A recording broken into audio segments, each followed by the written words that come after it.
Serving up stories from the lacrosse field. Brought to you by Lacrosse Magazine. Produced by U.S. Lacrosse.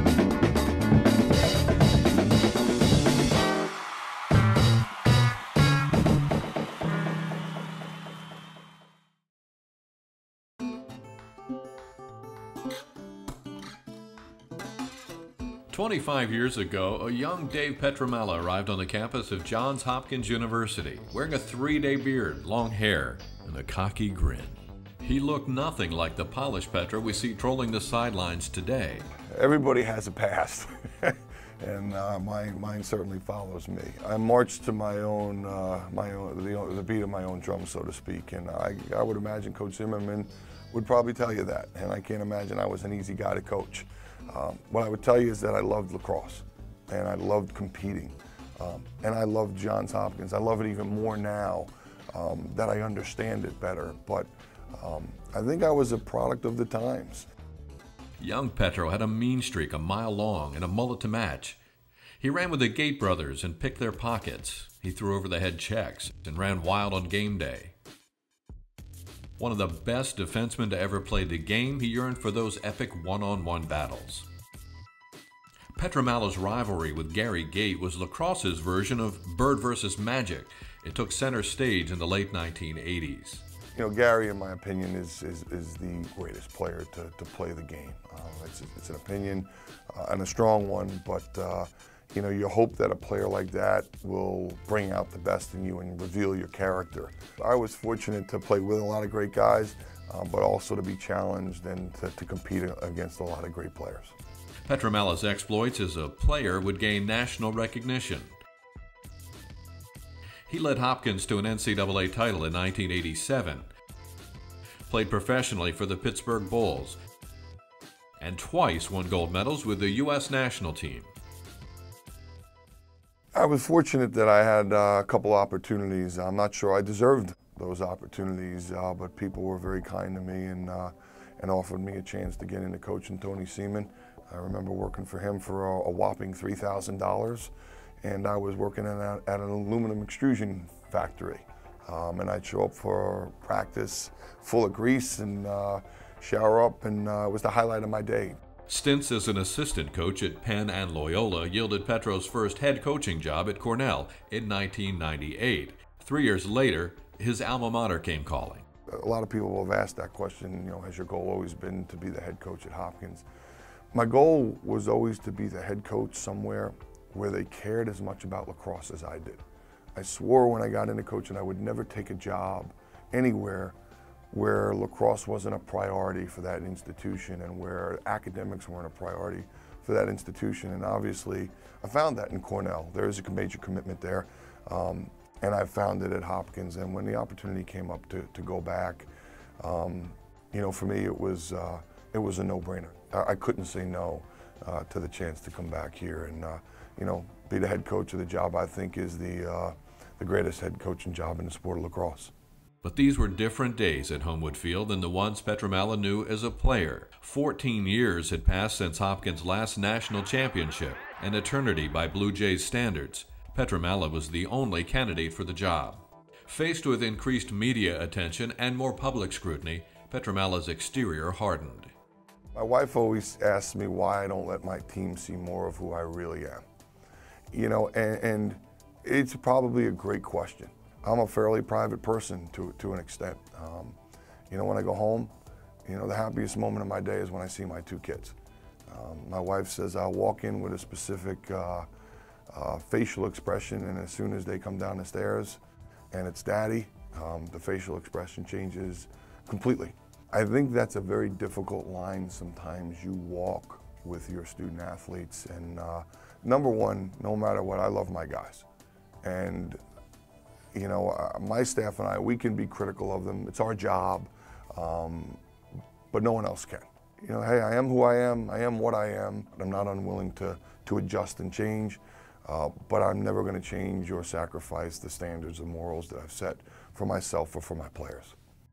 Pietramala's reputation as a tireless straight-shooting recruiter paid dividends almost immediately for Johns Hopkins, which won NCAA championships in 2005 and 2007. The days after each of his championship victories, Pietramala was on the road, recruiting, looking for the next high school standout that will keep Hopkins on top. It's a sign not only of Pietramala's work ethic, but a trend in early recruiting. The timeline's been pushed forward. I don't fault anybody for it. I don't have a problem with it necessarily. Would I rather it be the other way? Sure. I think it would be beneficial to all of us, including the kids, but nonetheless, the fact of the matter is the process is fast now, and it's gone from seniors to juniors, now to sophomores. Soon enough, we're going to be talking about some 13-year-old committing to Johns Hopkins or wherever.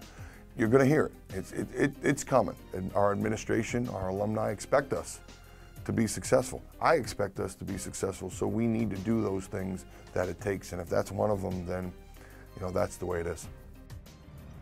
Go, go, go! Patriots! Patriots! Patriots! Go, Patriot now! The Blue Jays have struggled to reload this season, however. They've lost 4 in a row and are dangerously close to missing the NCAA tournament, for which they've qualified the last 38 years. It's the longest active streak in any Division I team sport. The albatross of history resides on Dave Pietramala's broad shoulders, an onus he welcomes. I'm really thankful for everything that I've ever been offered at Hopkins, and if you can't tell by my voice, it's been a huge part of my life, and it's maybe, other than the birth of my children, been the most life-changing experience that I've ever had.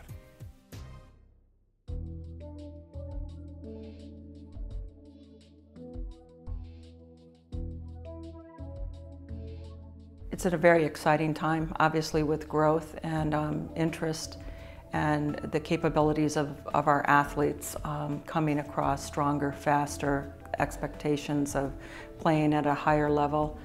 So I truly love the game. There's times, though, that I miss a little bit of the finesse and the quick stick work and the quick passing game, and I think that's come because of the structure with the restraining line and certain areas that are being used, and definitely the strategies are much more sophisticated than what they were before. But looking back, I really love the fluidness of the women's game. I love the passing game, but I also love seeing a woman who has great strength and speed being able to get the ball out of a crowd and do things. So sometimes I do feel that a little bit of the passing and that transition is being somewhat missed right now. But I do feel as the game evolves and things are looked at to be safe, and also to make sure that we keep the integrity of the game, that changes need to be experimented with, and we need to go through that route to find out what is going to ideally eventually be the truest form of the game.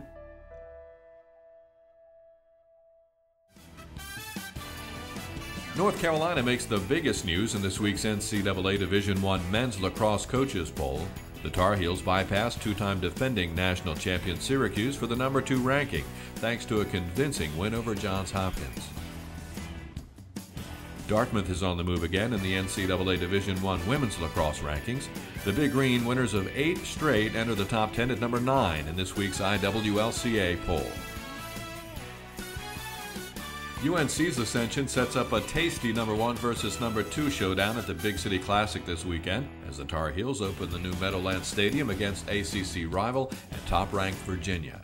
On the women's side, Northwestern and Penn meet in a rematch of their epic 2009 NCAA semifinal at Franklin Field on Friday. Can the Quakers derail the 5-time defending national champions? Follow the action this weekend and all season long at LaxMagazine.com.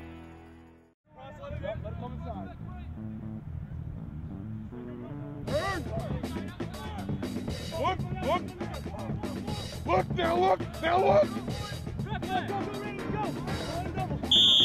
Stevie, look at the goal there! Goal is wide open there, Stevie! Good ease! Hey, Michael Kimmel, if you start with the ball, don't just give it up. Make them play and then move it, then we'll switch.